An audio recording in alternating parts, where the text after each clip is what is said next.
राजेश जी, मैं इस बात को स्वीकार करती हूं कि जब तक आपने मुझे यहां आमंत्रित नहीं किया था, ये निमंत्रण नहीं भेजा था, और आपकी घुमतू, अर्धघुमतू और विमुक्त जनजातियों के बारे में जब तक आपने मुझे नहीं बताया था, मैं सच कह रही हूं, मैं भी अनजान थी। लेकिन आज आपके माध्यम से, आपके इस विभाग के माध्यम से, इस कार्यक्रम के माध्यम से, मेरे जैसे जो भारत की राजधानी दिल्ली और शहरों में रहते हैं, जो आप लोगों के संघर्ष को नहीं जानते हैं, आज हम उससे वाकिफ हुए हैं। और मैं अपनी बात को अगर रखूं, उससे पहले, सबसे पहले देश के स्वतंत्रता सेनानी, देश के प्रथम प्रधानमंत्री, भारत रत्न पंडित जवाहरलाल नेहरू जी को श्रद्धांजलि देती हूं और याद करती हूं कि आज जहां पर आप बैठे हैं, 1871 में आपको अंग्रेजों ने नोटिफाइड किया। संघर्ष 72 सालों तक आपने किया और 1852 में पंडित जवाहरलाल नेहरू जी ने 72 सालों लगे आपके संघर्ष को खत्म करते हुए आपको डिनोटिफाइड किया। लेकिन आज मैं जब इसकी जानकारी लेती हूं तो मुझे पता लगता है कि मात्र 200 जो ट्राइबल कम्युनिटी हैं, कुल तो बता रहे हैं कि 1200 से अधिक है, 1200 के करीब, लेकिन मात्र 200 ही डिनोटिफाइड हुई। और जब वो डिनोटिफाइड हुई तो क्या हुआ, उन्हें एससी, एसटी, ओबीसी वर्ग में उन्हें स्थान मिला। और बाबा साहब अंबेडकर जी, जिनका हम जिक्र कर रहे हैं, उनके संविधान के तहत आपको हक अधिकार मिलने शुरू हुए हैं। लेकिन अभी भी मेरी जानकारी सही है नहीं, आप बताएंगे, 1262 में से 2 ट्राइबल डिनोटिफाइड होते हैं। लेकिन अभी भी संघर्ष बहुत से ट्राइबल्स का अभी बाकी है।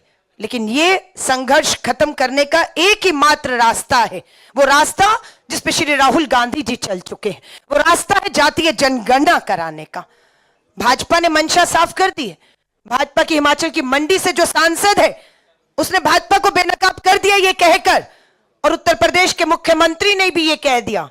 कितना खतरनाक जहरीला बयान है एक चुने हुए मुख्यमंत्री का कि बटेंगे तो कटेंगे। ये भाषा एक चुने हुए सबसे बड़े राज्य के मुख्यमंत्री की और उन्हीं की सांसद से बार बार टीवी इंटरव्यू में पूछा गया कि जातीय जनगणना होनी चाहिए तो नहीं होनी चाहिए। तो भाजपा के मंसूबे जो अंदर कमरों में हैं, प्रधानमंत्री जी कुछ कह रहे हैं, गृह मंत्री कुछ कह रहे हैं, पर बंद कमरों की मीटिंगें वापस आई और उन्होंने कहा कि बिल्कुल ये नहीं होनी चाहिए, जातीय जनगणना नहीं होनी चाहिए। नहीं होगी तो सही कहा, कैसे पता लगेगा कि कितने हमारे घुमंतू, गैर घुमंतू और हमारे जो है विमुक्त जनजातियां हैं, उनके हक और अधिकार क्या है जो संविधान में है। मैं आपको विश्वास दिलाती हूं, जब पंडित जवाहरलाल नेहरू जी ने डिनोटिफाइड किया, तब देश के पहला मुख्यमंत्री, देश का मैं कहूं आपकी जाति से मुख्यमंत्री जो है वो वसंत राव पुलसिंह नायक जी बनाए जाते हैं। ये संभव तभी हो पाया जब उन्हें नोटिफाई से डिनोटिफाई किया गया, उन्हें समाज में हक और अधिकार दिए गए और मुख्यमंत्री के पद तक उन्हें पहुंचा। रैंके कमीशन का गठन 2008 में, इसकी रिपोर्ट बताती है कि मात्र जो है 15 करोड़ की आबादी थी आपकी। ये 2008 का आंकड़ा है कि आपकी आबादी, आपकी इस जनसंख्या में भागीदारी, हिस्सेदारी 15 करोड़ है। पर 2024 आते आते आप 15 करोड़ नहीं, 2024 आते आते आप 23 करोड़ हैं। और मैं ये कह रही हूं, अगर जातीय जनगणना हो गई तो आप 23 भी नहीं, आप 50 करोड़ होंगे, आप 50 करोड़ होंगे।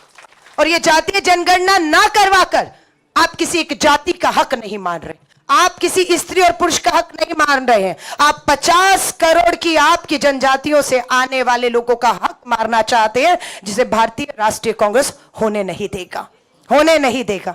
ये लंबा इंतजार पंडित जवाहरलाल नेहरू जी ने खत्म किया, अब बाबा साहब अंबेडकर के संविधान को खतरा है, लोकतंत्र को खतरा है।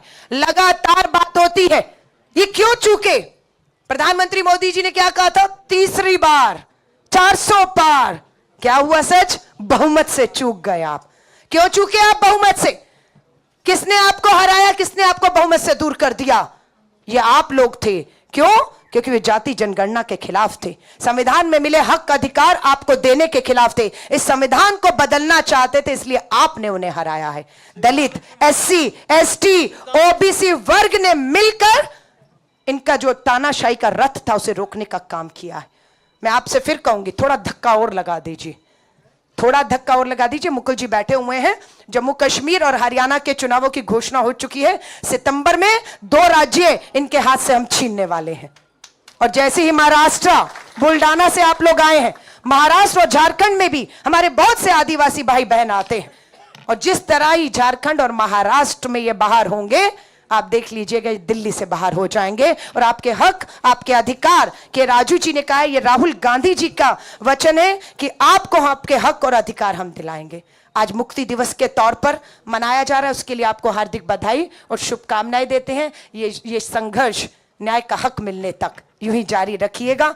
और मैं एक बार फिर से SC/ST डिपार्टमेंट के तमाम जो यहाँ पर कार्यकर्ता पदाधिकारी खड़े, राजेश लिलोथिया जी के नेतृत्व में, आपको तहे दिल से बधाई देती हूँ कि मेरे जैसे अनजान व्यक्ति को भी आपने इन जातियों के संघर्ष के लिए, हक अधिकारों के लिए जागरूक ही नहीं किया, मुझे भी आपकी लड़ाई में शामिल किया है। और मेरी बहनें यहाँ पर बैठी हैं, मैं आप बहनों को कहूंगी, मुझे खुशी है कि आपको इस लड़ाई को लड़ने के लिए मेरी बहनों को अग्रिम पंक्ति में लाकर खड़ा करने का आपने काम किया है। मेरे भाइयों ने अपनी कुर्सियां इन्हें दी हैं।